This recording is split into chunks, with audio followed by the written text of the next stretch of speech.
السلام عليكم ورحمة الله وبركاته. كل انتم wanaagsan idil ahaantiin meel kasta joogtaan waxaan idin rajeynayaa in iska nabad qabtaan caafimaad qabtaan insha Allah taala maanta waxaan jeclaystay in la wadaago shan buug oo aan isleeyahay noloshaada wax badan bay insha Allah taala ka bedeli doonaan.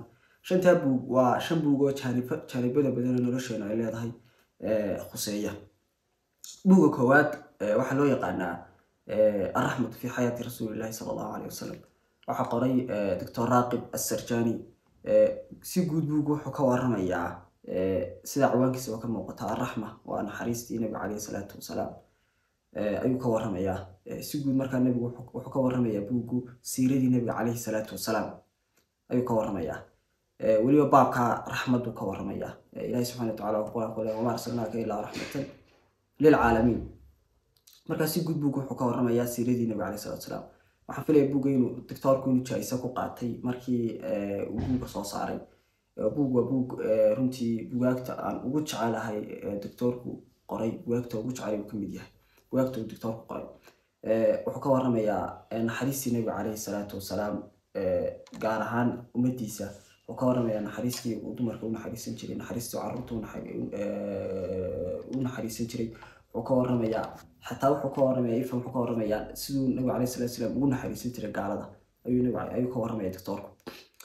buugga labaad isna waa buug khuseeya qaybta productivity-ga iyo ama waxyaabaha la halmaala.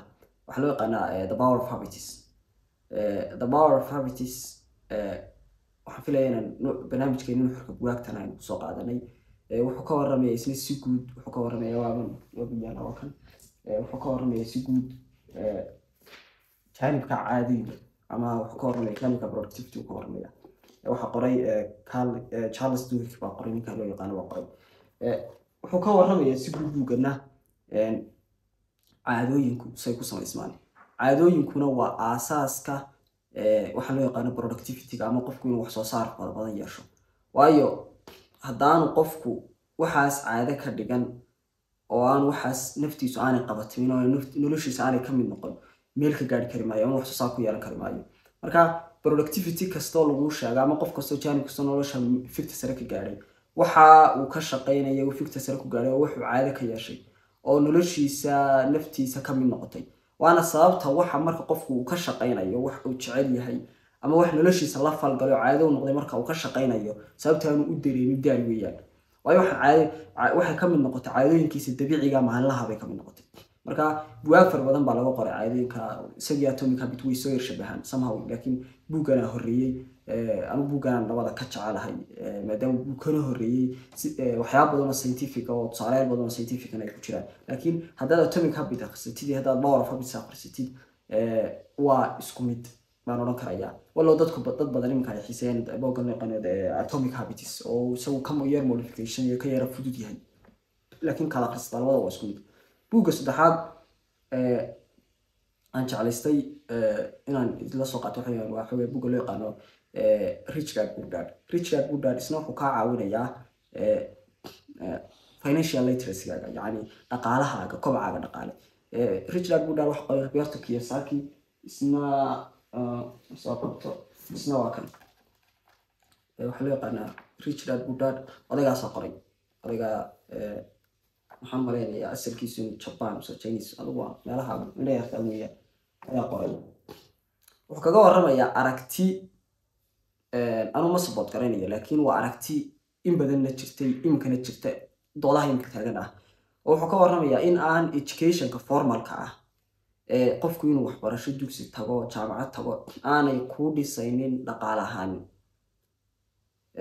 laakiin qofka informalka waxbarashada informalka dhigtay ama qofka aan drop out-ka loo yaqaanaba uu ka fursad badan yahay marka dhaqaalaha loo eego qofka waxbarashada formalka galay. marka waa dood taagan, laakiin si guud buug wuxuu ka warramayaa jaanibka dhaqaalaha. wuxuu ka warramayaa financial literacy, wacyiga financial literacy ayuu kobcinayaa. qaabka aad dhaqaalaha ku abuurin karaysid, qaabka dhaqaalaha ku kobcin karaysid ka warramaya. buugga shanaad aan jeclaystay in la wadaago aan soo koobaya maadaama ay suggestion tahay soo jeedinaya yihiin waxaan barnaamijkan ay wadaa. buugga shanaad waa buug Soomaali ah. buugga afraad waa buug Soomaali wuxuu ka warramayaa taariikhda Soomaalida ولا بوك بقف مركز أو دورله بوجن وقري عبد الله منصور دكتور عبد الله منصور قري يبوجن وقري بأحمد إبراهيم عوالي منه حلقة ندير كسر هذا منه حلقة تاريخ الصومالي والملايين labada buug wala buug oo ka waramaya isirka Soomaalidu ay ka soo jeedo ama isirka Afrika ka soo jeedo wala buug oo aragtiyo badan oo isku mid ah ka waramaya aragtiyo badan oo kala duwan ka waramaya ayuu ka waramaya marka hadda ka heshid akhriso buugga shanaad aan jeclaysiin la wadaago wuxuu ka waramaya isna jaanibka calaaqaadka relationshipka waxa qoray Dr. Yaasir ba qoray